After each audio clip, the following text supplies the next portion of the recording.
नमस्कार दोस्तों, स्वागत है आप सभी का हमारे भौतिक भूगोल की क्लास में, जहां हम अध्ययन कर रहे हैं भारत का भौतिक भूगोल। और आज की क्लास में हम अध्ययन करेंगे भारतीय खनिज का। भारत में कौन कौन से खनिज पाए जाते हैं, कहाँ कहाँ इनका वितरण है, इन सभी चीजों का हम आज की क्लास में अध्ययन करेंगे। तो चलिए यहाँ से वीडियो को हम शुरू कर लेते हैं। सबसे पहले देख लेते हैं हम खनिज क्या होता है। पृथ्वी की परत में प्राकृतिक रूप से पाए जाने वाले अकार्बनिक पदार्थ, निश्चित रासायनिक संरचना और भौतिक गुण। निश्चित निश्चित रासायनिक संरचना और भौतिक गुण को ही क्या कहते हैं, हम खनिज कहते हैं। मानव के आर्थिक विकास के लिए खनिज महत्वपूर्ण भूमिका निभाते हैं। अगर मानव को अपना आर्थिक विकास करना है तो उनमें खनिजों की अहम भूमिका है, क्योंकि खनिजों के बिना हम बहुत कुछ कार्य नहीं कर पाते हैं। खनिज हमारे लिए बहुत ही महत्वपूर्ण चीजें हैं। खनिजों की महत्व क्या है? औद्योगिकीकरण का आधार है। अगर अपने देश में औद्योगिकीकरण को अपन को बढ़ावा देना है तो उसका आधार क्या है? उसका आधार खनिज है। खनिज उसका आधार है। खनिजों के बिना अपने जो व्यवसाय है, अपने जो उद्योग है, वो कार्य नहीं कर पाएंगे। उद्योग के ऊर्जा उत्पादन में खनिजों का उपयोग होता है। अगर ऊर्जा का निर्माण करना है, ऊर्जा का उत्पादित करना है ऊर्जा को, तो उनमें भी खनिज महत्वपूर्ण भूमिका निभाते हैं। आप सभी को पता ही होगा कि कोयले को जला के बहुत सारी लाइट बनाई जाती है, तो इससे ऊर्जा उत्पादन होता है। परिवहन में भी खनिज का बहुत ही ज्यादा उपयोग होता है।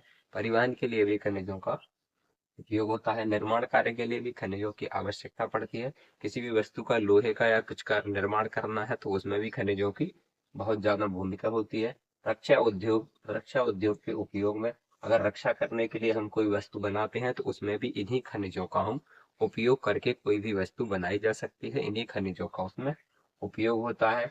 रोजगार और विदेशी मुद्रा अर्जन करने में, ये खनिज को उत्पादन करने में, यहाँ यहाँ इन्हें पृथ्वी से निकालने में रोजगार मिलता है लोगों को, और इससे हम दूसरे देश को निर्यात करके विदेशी मुद्रा भी अर्जित कर सकते हैं। भारत की जीडीपी में महत्वपूर्ण योगदान देती है। भारत के जो खनिज है वो भारत की जीडीपी में महत्वपूर्ण योगदान देते हैं। भारत से खनिज निकालकर विदेशों को निर्यात किया जाता है, जिससे हमारी जीडीपी में और ज्यादा ग्रोथ होती है और ज्यादा विदेशी मुद्रा भारत के पास आती है।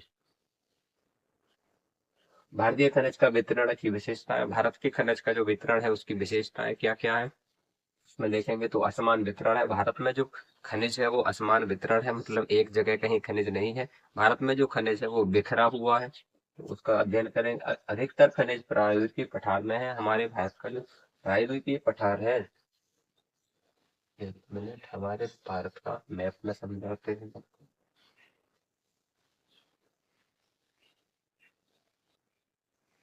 जैसे कि ये रहा भारत में,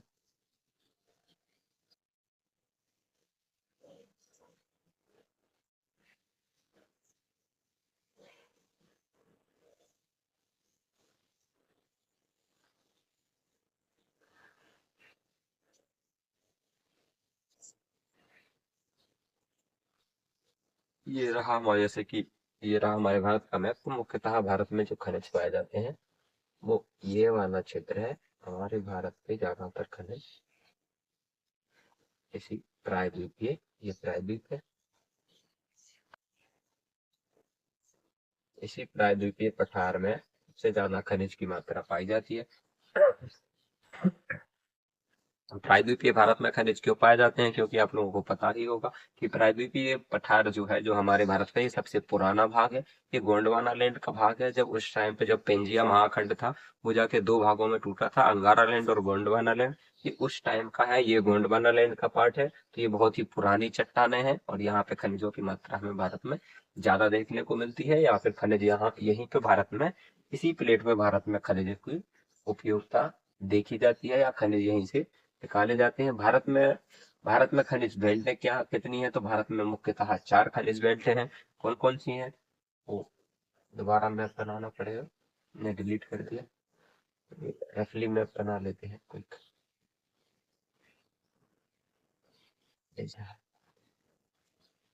ये कुछ ऐसा बना लेते हैं। मैप बनाने में ज्यादा समय नहीं लगना चाहिए। देख ले इसमें देख लेते हैं। झारखंड, उड़ीसा, पश्चिम बंगाल और छत्तीसगढ़ बेल्ट। झारखंड, उड़ीसा पहली जो बेल्ट है तो झारखंड, उड़ीसा, पश्चिम बंगाल बेल्ट है। झारखंड कहाँ है, अगर आपने नाम सुना हो तो झारखंड कुछ यहाँ स्थित है। उड़ीसा, पश्चिम बंगाल बेल्ट ये यहाँ तक, ये वाली बेल्ट है, ये वाली बेल्ट है जिसमें मुख्यतः देखिए झारखंड, उड़ीसा ये फर्स्ट बेल्ट है, इसमें नंबर लिख देते हैं, ये प्रथम बेल्ट है। दूसरी कहाँ पाई जाती है, कर्नाटक, गोवा और महाराष्ट्र बेल्ट पाई जाती है। कर्नाटक अपन ने देखा होगा, कर्नाटक यहाँ स्थित है, तो कर्नाटक, महाराष्ट्र, गोवा एक बेल्ट अपन को यहाँ देखने को मिलती है, जहाँ पर खनिज ज्यादा मात्रा में पाए जाते हैं। राजस्थान और गुजरात बेल्ट मिलती है, एक बेल्ट यहाँ भी मिलती है, एक बेल्ट मुख्यतः यहाँ स्थित है, कुछ राजस्थान गुजरात वाले एरिया में। ये तीन बेल्टें हो गई कि गुजरात, राजस्थान, गुजरात बेल्ट। यहाँ पे भी खनिजों की उपयोग खनिज मतलब भारत में को खनिज प्राप्त हुए हैं। भारत पूर्वी क्षेत्र मेघालय, उत्तर पूर्वी क्षेत्र मेघालय व असम में, हमारे भारत में उत्तर पूर्वी क्षेत्र में भी, यहाँ पे आपने देखा होगा मेघालय व असम का नाम, तो मेघालय असम में भी हमें खनिज प्राप्त हुए हैं। ये मुख्यतः चार बेल्टें हैं।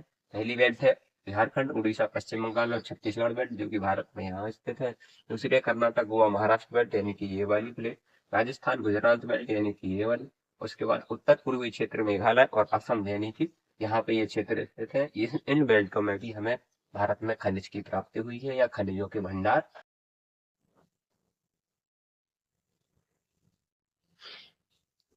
आगे खनिजों का वर्गीकरण देख लेते हैं।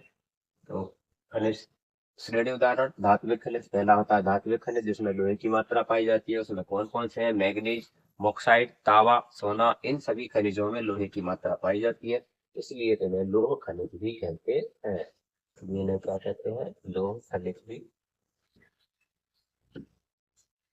इन्हें लोह खनिज भी कहते हैं। दूसरा आता है अधात्विक खनिज, जिसमें लोहे की मात्रा नहीं पाई जाती है। इसमें मुख्यतः कौन कौन से हैं, तो इसमें अभ्रक है, चूना पत्थर है और जिप्सम है। ये अलोह खनिज है, इनमें लोहे की मात्रा नहीं पाई जाती है। तीसरे पे पढ़ेंगे हम लोग ऊर्जा खनिज। इसमें मुख्यतः कौन से आते हैं, तो कोयले से, कोयला, पेट्रोलियम, प्राकृतिक गैस, इन तीनों ही चीजों से ऊर्जा प्राप्त की जाती है, तो इसीलिए इन्हें ऊर्जा खनिज कहते हैं। सबसे पहले लौह अयस्क को देख लेंगे। लौह अयस्क में विश्व में दूसरा सबसे बड़ा उत्पादक राज्य है, सबसे बड़ा उत्पादक देश है। प्रमुख क्षेत्र कौन से हैं, तो उड़ीसा, उड़ीसा का केवोझर, सुंदरगढ़, झारखंड का सिंहभूम, छत्तीसगढ़, दुर्ग, बस्तर, इन सब क्षेत्रों से। कर्नाटक में बेल्लारी, प्रकार कौन से हैं लोहे का, तो हेमेटाइट और मैग्नीटाइट, दो प्रकार के लोहे खनिज निकलते हैं, हेमेटाइट और मैग्नीटाइट। इन्हीं प्रकारों का भारत में लोहा पाया जाता है। मुख्य उपयोग इसका क्या है, तो इस्पात उद्योग में इस लोहे का उपयोग किया जाता है। इस्पात उद्योग, जहाँ पे स्टील वगैरह का जो सामान बनता है, उन्हें इस्पात उद्योग कहते हैं। मुख्यतः इसी लोहे का निर्माण, इसी लोहे से उन सब चीजों का निर्माण किया जाता है। मैग्नीज देख लेते हैं। स्टील उत्पादक का आवश्यक तत्व है मैग्नीज में। अगर किसी स्टील का उत्पादन करना है, स्टील की कोई वस्तु बनानी है, तो उसमें मैग्नीज की एक प्रमुख भूमिका है। प्रमुख राज्य कौन से हैं, मैग्नीज कहाँ पाया जाता है, तो उड़ीसा में, भारत में उड़ीसा राज्य में मैग्नीज पाया जाता है। उड़ीसा में पाया जाता है, मध्य प्रदेश में भी है कुछ हिस्सा, महाराष्ट्र में और मुख्यतः कर्नाटक में पाया जाता है। दूसरे उसके बाद देख लेते हैं बॉक्साइट। ये अपन जो अध्ययन कर रहे हैं, ये लौह अयस्क हैं जिनमें लोहे की मात्रा पाई जाती है। उसके बाद आता है बॉक्साइट। बॉक्साइट एल्यूमिनियम धातु का स्रोत है, बॉक्साइट से एल्यूमिनियम प्राप्त होता है। मुख्यतः प्रमुख क्षेत्र कौन से हैं, ये उड़ीसा में है, झारखंड में है, गुजरात में है, महाराष्ट्र में। मुख्यतः यहाँ से निकाला जाता है भारत में। तांबा विद्युत मशीनरी और रक्षा। तांबे का उपयोग कहाँ किया जाता है, तो इसका विद्युत में किया जाता है। विद्युत के जो वायर बने होते हैं, उसके अंदर तांबे की केबल, पतली सी तांबे की केबल डाली जाती है, तांबे की पतली पतली केबलें डाली जाती हैं। तो विद्युत की उस बनाने में। मशीनरी में कहीं भी मशीन जो होती है बड़ी बड़ी, उनमें मोटर में जो मोटर भरी जाती है, उसमें मुख्यतः तांबे का उपयोग किया जाता है, तांबे का तार भरा जाता है मशीनरी में। रक्षा प्रणाली में भी इसका उपयोग होता है, मतलब जो रक्षा से संबंधित जो मशीनरी बनाते हैं, उसमें भी तांबे का उपयोग होता है। प्रमुख क्षेत्र कौन से हैं, तो मध्य प्रदेश है, मध्य प्रदेश का बालाघाट, अपने नाम सुना होगा। मध्य प्रदेश में जो बालाघाट है, जहाँ से मुख्यतः बजरी वजरी वगैरह, मिट्टी वगैरह निकाली जाती है, तो इस क्षेत्र में भी तांबा भी यहाँ प्राप्त हुआ है, तो बालाघाट। राजस्थान का खेड़ी, राजस्थान के खेड़ी उसमें मतलब खेड़ी क्षेत्र में। झारखंड में सिंहभूम, झारखंड में सिंहभूम से भी तांबा तांबा प्राप्त होता है। मुख्यतः सोना कहाँ है तो कर्नाटक, कर्नाटक में कौन सा, कोलार गोल्ड फील्ड। ये वही फील्ड है कोलार गोल्ड फील्ड, केजीएफ वाला। जो केजीएफ मूवी में जो सीन दिखाया गया है वो वो जो मतलब खनन, वो जो खनन क्षेत्र है वो कर्नाटक में स्थित है। नाम क्या है, कोलार गोल्ड फील्ड। आधुनिक उत्खनन कहाँ हो रहा है, मतलब कर्नाटक में जो सोना है वो अधिकतर खत्म हो चुका है। आधुनिक खनन मतलब कि अभी भारत में खनिज कहाँ बचा हुआ है या भारत में सोना कहाँ से निकाला जा रहा है, तो वो है मेघालय। मेघालय से भारत में अभी सोना प्राप्त किया जा रहा है। कर्नाटक में बचा है, थोड़ा बहुत बचा है, ज्यादातर उसका जो वो है डिपॉजिट वो खत्म हो चुका है। उसके बाद आता है कोयला। कोयला देख लेते हैं। कोयला बिजली उत्पादन का आधार है। बिजली का उत्पादन, भारत में जो बिजली उत्पादित होती है वो ज्यादातर बिजली मतलब 50% प्लस से ज्यादा कोयले पर आधारित बिजली उत्पन्न उत्पादित होती है। तो मुख्यतः बिजली उत्पादन में इसकी जरूरत पड़ती है भारत के लिए। बिजली उत्पादन में प्रमुख क्षेत्र कहाँ से हैं तो वही झारखंड का झरिया बोकारो, उड़ीसा, उड़ीसा का लालचर, बंगाल रानीगंज, छत्तीसगढ़ कोबरा। प्रमुख प्रकार कौन सा निकलता है तो इस कोयले का तो बिटुमिनस, एंथ्रेसाइट और लिग्नाइट। भारत में 3 प्रकार का कोयला पाया जाता है, बिटुमिनस, एंथ्रेसाइट और लिग्नाइट। 3 प्रकार का कोयला भारत से उत्पादित, भारत में उपलब्ध होता है, भारत से निकाला जाता है। भारत में पेट्रोलियम भी पाया जाता है। भारत में पहली बार खोज डिगबोई असम में हुई थी। भारत में जो कोयले उसकी पेट्रोलियम की खोज हुई थी वो डिगबोई असम में, असम जो कि पूर्वोत्तर राज्य में, पूर्वोत्तर भारत में स्थित है, यहाँ मिला था। प्रमुख क्षेत्र कौन से हैं तो ब्रह्मपुत्र घाटी। ब्रह्मपुत्र नदी जो आपने सुना है बांग्लादेश से होते हुए जो भारत के वहाँ अंडमान निकोबार द्वीप बंगाल की खाड़ी में जो अपना पानी गिराती है, वहां पे ब्रह्मपुत्र घाटी में। गुजरात के अंकलेश्वर में, गुजरात में भी कुछ क्षेत्र प्राप्त हुए हैं जहां से पेट्रोलियम प्राप्त हुआ है भारत। तो गुजरात के अलंकेश्वर में, कक्ष के रन से भी प्राप्त हुआ है। और मुंबई हाई, भारत में सबसे ज्यादा पेट्रोलियम जो प्राप्त हुआ है वो मुंबई हाई से प्राप्त हुआ है। मुंबई हाई से सबसे ज्यादा प्राप्त हुआ है भारत पेट्रोलियम। भारत ज्यादातर पेट्रोलियम विदेशों से आयात ही करता है। भारत में पेट्रोलियम उतना भारत की खपत के अनुसार उतना ज्यादा नहीं निकलता है, इसलिए भारत पेट्रोलियम के मामले में प्राकृतिक गैस निकलती है। असम से भी कुछ, असम से भी प्राप्त होती है, गुजरात से और मुंबई हाई। भारत में इन 3-4 जगह से ही प्राकृतिक गैस प्राप्त होती है। नेचुरल नॉन मेटेलिक मिनरल्स क्या है, मतलब ऐसे मिनरल्स क्या है जिनमें लोहे की मात्रा नहीं पाई जाती है, तो उसमें प्रमुख खनिज उपयोग आता है चूना पत्थर, जो कि कहाँ से प्राप्त होता है, मध्य प्रदेश, एमपी, आंध्र प्रदेश से, राजस्थान से। राजस्थान से क्या मिलता है, सीमेंट। राजस्थान से सीमेंट का मतलब उत्पादन होता है, सीमेंट की खदानें पाई जाती है, सीमेंट निकाला जाता है वहां से। अभ्रक कहाँ से पर कहाँ से निकलता है तो अभ्रक की खदानें झारखंड में, बिहार में। इलेक्ट्रॉनिक्स, जिप्सम राजस्थान में, जिप्सम राजस्थान में उगता खाद, ये सारी चीजें इन क्षेत्रों से निकाली जाती हैं। तो आगे जाते हैं। अब इन क्षेत्रों के मतलब इन सब चीजों में समस्याएं क्या है तो तेजी से ही समाप्त होना। ये सारी चीजें भारत में बहुत तेजी से निकाली जा रही हैं, क्योंकि भारत में जनसंख्या 140 करोड़ के आसपास जनसंख्या है, तो इसकी में भी बहुत ही ज्यादा जरूरत पड़ती है, जिससे भारत के ये रिसोर्स हैं वो तेजी के साथ खत्म हो रहे हैं। अवैध खनन भी होता है इन क्षेत्रों में। इन क्षेत्रों में बहुत ही बहुत ही ज्यादा अवैध खनन होता है।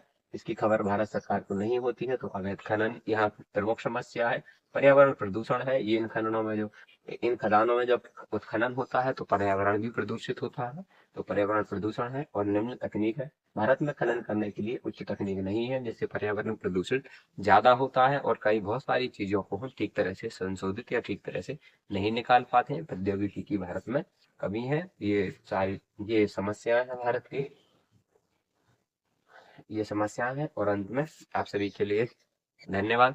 आप लोगों को ये क्लास कैसी लगी कमेंट बॉक्स में हमें ज़रूर बताएं। ऐसी ही वीडियो देखने के लिए हमारे चैनल को सब्सक्राइब करें। आपका दिन शुभ रहे। जय हिंद।